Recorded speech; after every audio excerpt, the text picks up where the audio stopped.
I want to start from the beginning of the pandemic. Wasn't really up to much. Just trying to find work, trying to find jobs in other places since the other job didn't pan out. I had assumed that I had a job, and then suddenly one day I didn't have a job, and I, didn't have the voice that I had normally to be able to go out and cover stories in the way that I had been. And so that loss would definitely describe it. I even applied for a job in Minnesota and got an interview. And when I talked to the folks who were interviewing me at the time, they were saying they had received over 3,000 applications for the one journalist position they had. So if that tells you how, few and far between these jobs are, then I think, that gives you a pretty good idea. Yeah.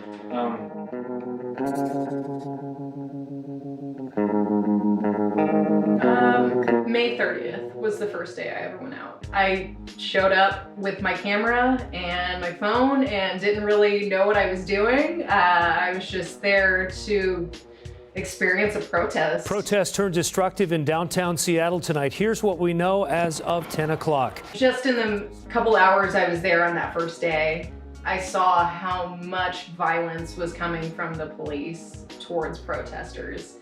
And there is something to that danger, right? Where you just want to be in it and you want to film it and you want to get everything that you can on record. And that's just kind of what hooked me. I just saw how awful the police department was being, and I knew that wasn't going to be something that was going to change anytime soon, and just realized the importance of that needing to be covered. Well, in Portland, Oregon, that city has now seen 60 nights of protests. Turned violent once again as crowds of people and federal officers squared off for hours downtown. These people are anarchists. These are people that hate our country, and we're not going to let it go forward. Initially, it was curiosity that brought me to Portland. By, I believe it was middle of July when the feds had arrived, I was seeing that the amount of force that was being used against protesters was so unnecessary. You get two guys that are throwing water bottles or fireworks. They would use that as an excuse to attack the full crowd and just absolutely annihilate everybody.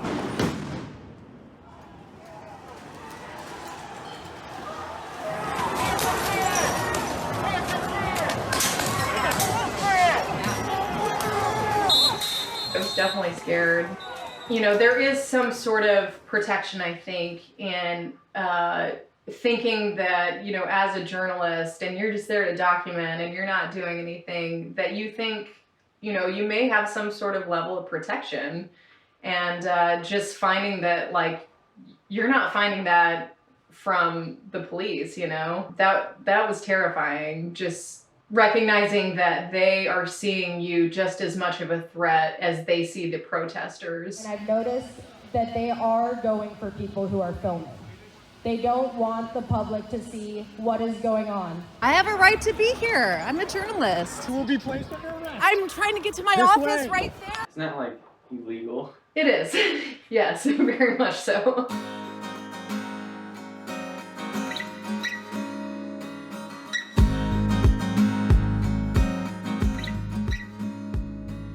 I would say that the worst was definitely July 22nd.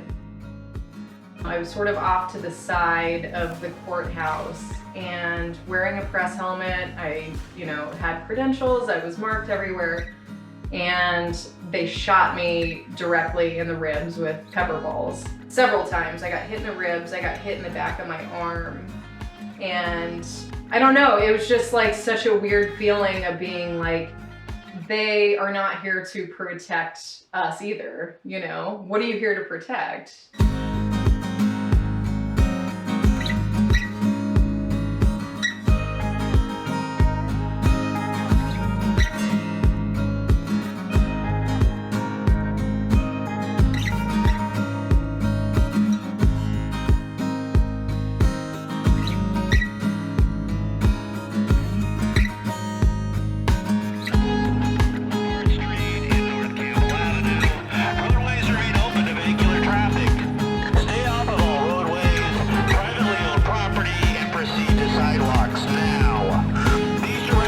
apply to all those gathered near North Lombard Street and North Campbell Avenue, including members of the press and legal observers. Failure to comply with these directions may subject you to arrest, citation, and/or the use of crowd control agents, including. We don't want his shit destroyed. We want your shit destroyed for you to go home. Yeah. Go home to whatever little cave you live in. Go to your little hills and meadows and shit. I'm not being out here every day for that shit. I got shit to do. So we can get rid of these damn cops. And when that's done, I will go home. Tell Ted Wheeler we will go home when you go home. And don't come back. Yeah. Tell them. Don't miss my word. Tell them we will go home when you go home. When Brett Taylor and the rest of you bitches get fired from the fucking station and lose your pension, then I will go home.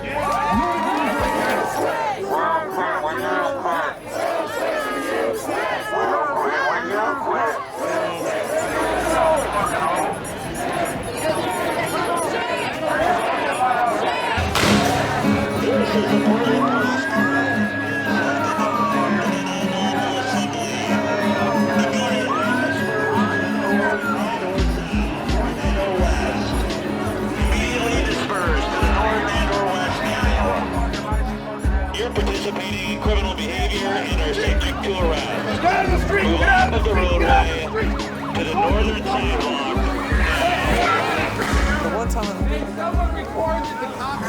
There are certain things that make me nervous. Definitely when they start breaking out rubber bullets, that's when I get a little bit nervous. But yeah, I think at this point I'm kind of, I've gotten used to the stress out here.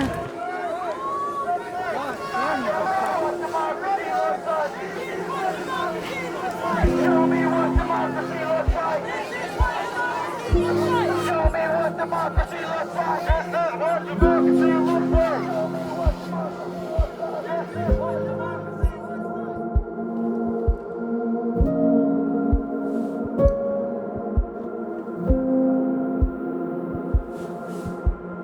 In the early days of the protest, I mean, it started right away, honestly.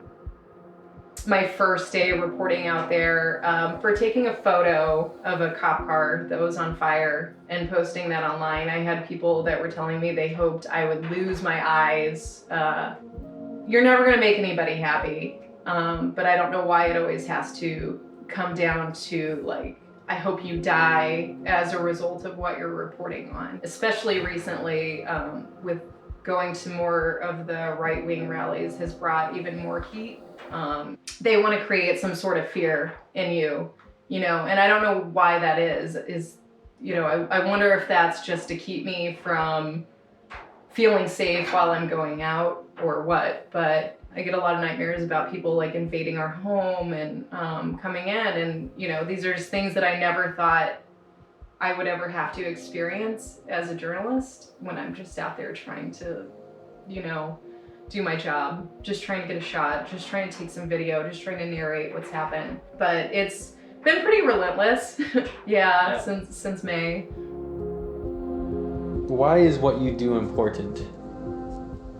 Because I don't think many people know what's going on, and I don't think people realize the seriousness of a lot of what this means in the bigger picture.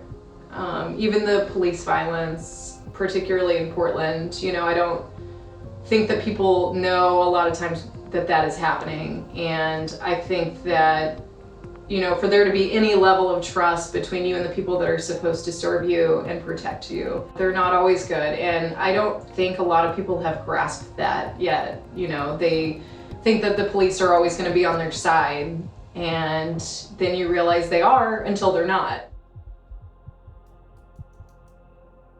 How much longer are you gonna be going out?